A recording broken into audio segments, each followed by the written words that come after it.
LCB ऑफिसला काका आला होता, तुम्ही नेमकं काय कसं काय? 1-2 मिनिटं 20 तारखेला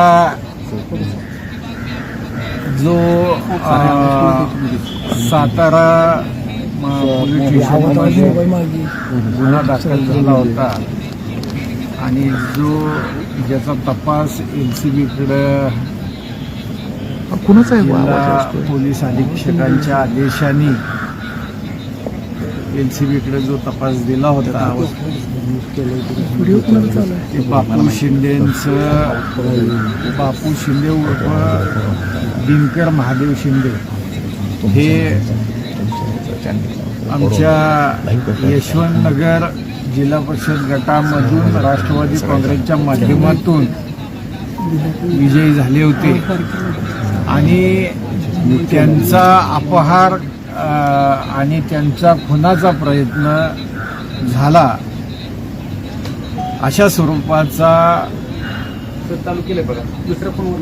तक्रार पोलीस स्टेशनमध्ये त्यांच्या मुलाच्या नावाने त्याच्यावर जबरदस्ती करून त्यांच्या मुलाच्या नावाने ती कंप्लेंट पोलीस स्टेशनमध्ये तक्रार दिली होती आणि त्या तक्रारीचं आम्ही त्या दिवशीच वाई पोलीस स्टेशन असेल, महाबळेश्वर पोलीस स्टेशन असेल, इथं स्वतः बापू शिंदे यांनी जाऊन स्वतः तिथं लेखी स्वरूपात जबाब दिला होता. पण त्याची कोणतीही दखल न घेता जिल्हा परिषदेच्या मतदानामध्ये भाग घेता येऊ नये अशासाठी पुन्हा एकदा सकाळी 6:30 वाजता गुन्हा दाखल केला. हा 2 वेळा गुन्हा दाखल केला. एकदा रात्री दाखल केला होता गुन्हा, त्याच्यावर आम्ही स्टेटमेंट दिलं आणि पुन्हा सकाळी 6:30ला गुन्हा दाखल केला आणि त्यामध्ये अनिल देसाई आणि संदीप मांडवे हे राष्ट्रवादीचे जिल्हा परिषदेचे सदस्य आहेत. त्यांनी ह्यांचा अपहार केला आणि त्यांना जीवे मारण्याची धमकी दिली किंवा त्यांचा अपहार केला अशा स्वरूपाचा खोटा गुन्हा जबरदस्तीने दाखल केला. त्या संदर्भामध्ये आज बापू शिंदेंना एलसीबीच्या समोर आज ते स्वतःहून हजर झालेत. काल परवा 2 दिवस सुट्ट्या होत्या, त्यामुळं आज सोमवारचे काल आम्ही एलसीबीच्या अधिकाऱ्यांशी संध्याकाळी बोललो होतो. काल संध्याकाळी आम्ही महाबळेश्वर पोलीस स्टेशनला गेलो होतो जबाब द्यायला, पण तिथं आम्हाला सांगितलं की तुम्ही उद्या एलसीबीला जाऊन जबाब द्या. त्यामुळं काल संध्याकाळी एलसीबीच्या अधिकाऱ्यांशी बोललो. त्यांनी सकाळी 10:30-11 वाजेपर्यंत या असं सांगितलं. त्याहून आज बापू शिंदेंचा जबाब इथं द्यायला आलो. त्यांनी त्यांचं जे काय म्हणणं आहे ते आज दिलंय आणि हा गुन्हा कसा खोटा होता हे त्यांनी त्यांच्या जबाबामध्ये स्पष्टपणे आज दिलेलं आहे. तुमच्यामध्ये तक्रारदार खासदार साहेब कुठे?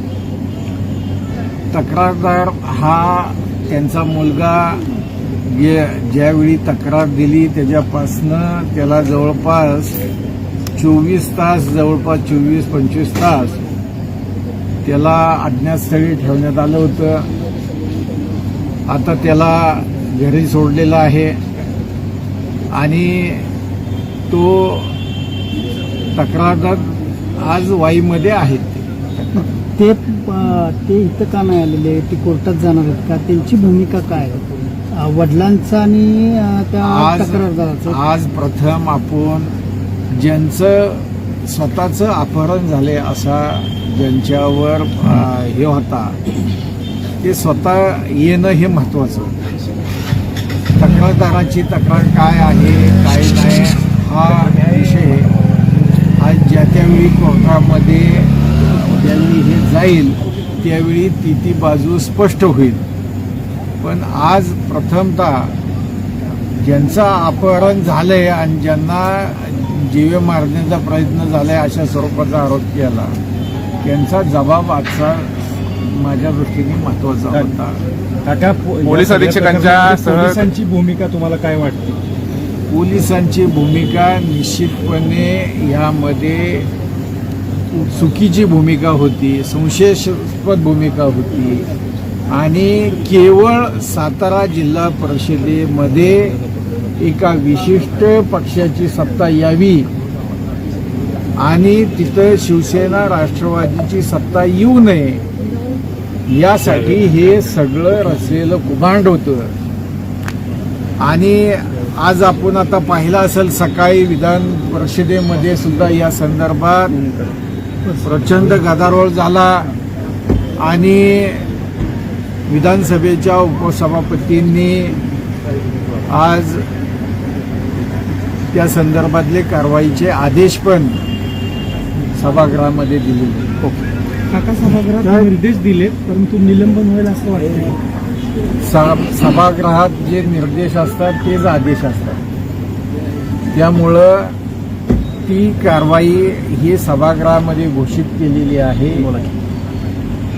त्याच्यावर 100% त्याच्याप्रमाणे पुढं कारवाई होईल आणि या प्रकरणाची आपले पालकमंत्री शंभूराज देसाई यांनी सभागृहात मागणी केली की या सगळ्या झालेल्या प्रकाराची न्यायालयीन चौकशी व्हावी आणि आमची सुद्धा राष्ट्रवादी काँग्रेसची ही मागणी आहे की या संपूर्ण प्रकरणाची न्यायालयीन चौकशी व्हावी.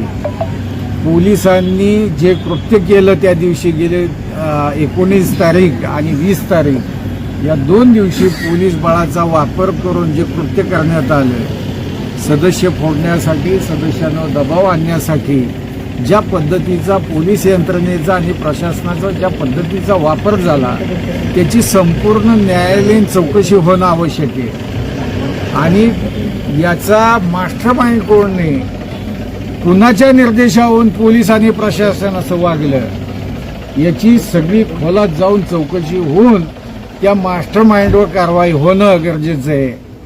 नुसतं पोलीस निलंबित केले, एसपी निलंबित केलं करून हे प्रकरण थांबवून चालणार नाही.